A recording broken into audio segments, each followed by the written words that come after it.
اب ان کے بعد اردو زبان میں تقریر کرنے کے لیے عربی چاروں کے طالب علم کو میں دعوت دیتا ہوں۔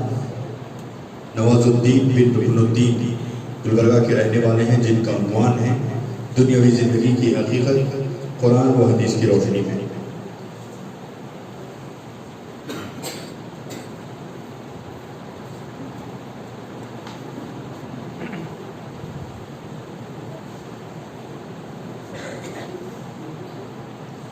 السلام علیکم ورحمۃ اللہ وبرکاتہ۔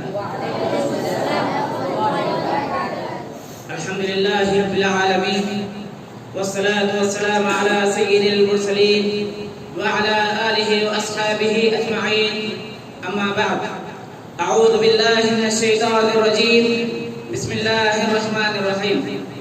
وَأَمَّا مَنْ خَافَ مَقَامَ رَبِّهِ وَنَهَى النَّفْسَ عَنِ الْهَوَىٰ فَإِنَّ الْجَنَّةَ هِيَ الْمَأْوَىٰ۔ صدر محترم، معزز مہمان، ذمہ داران مدرسہ، علماء کرام، مشفق اساتذہ اور محترم حاضرین، آج کے اس اجلاس میں میری تقریر کا عنوان ہے دنیاوی زندگی کی حقیقت۔ محترم حاضرین، انسان دنیاوی زندگی کے تعلق سے دو طرح کے نظریات رکھتا ہے۔ ایک یہ کہ زندگی تو صرف دنیاوی زندگی ہے، اس کے علاوہ کوئی زندگی نہیں، لہذا کھاؤ پیو عیش کرو، بابر بعیش روز کے عالم دوبارہ نہیں۔ دوسرا نظریہ یہ ہے کہ دنیاوی زندگی عارضی ہے، حقیقی زندگی آخرت کی زندگی ہے جو اس کے بعد شروع ہوگی۔ موجودہ زندگی فانی اور اخروی زندگی دائمی ہے، لہذا عارضی زندگی کو اور اس کے عیش و آرام کو اسی حد تک روا سمجھا جائے جس حد تک اخلاق و انسانیت درست ہے، کسی دوسرے کی حق تلفی نہ ہو اور اس پابندی سے آخرت کی حقیقی زندگی سمجھ جائے۔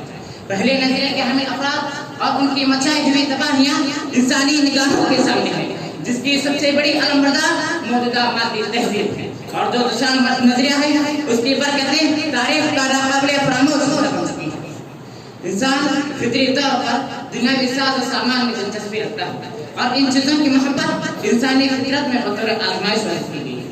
اب جو شخص انہی کو مقصود حقیقی سمجھ کر اخلاق اور شرافت انسانی کو نظر انداز کر دے وہ ناکام اور نامراد ہوگا، اور جو شخص دین فطرت کی رہنمائی میں بیوی بچوں مال و دولت کے ذریعے انسانیت کا مدن اور سماج کی خدمت کرتا ہے وہ اخروی امتحان میں کامیاب ہوگا۔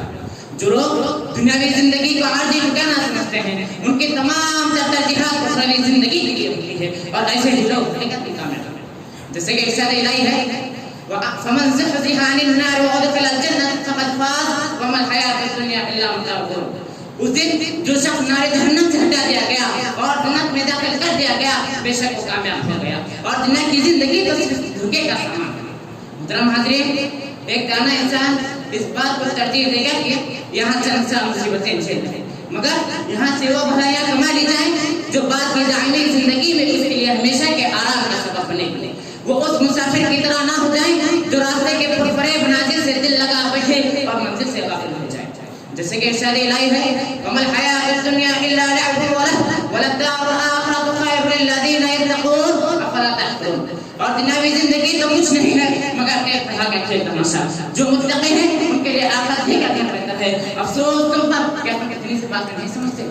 کسی شاعر نے کہا ہے ہزاروں خواہشیں ایسے کہ ہر خواہش پہ دم نکلے، ہزاروں خواہشیں ایسے کہ ہر خواہش پہ دم نکلے، بہت حکمیں پر اپنا نکل پھر بھی کبھی۔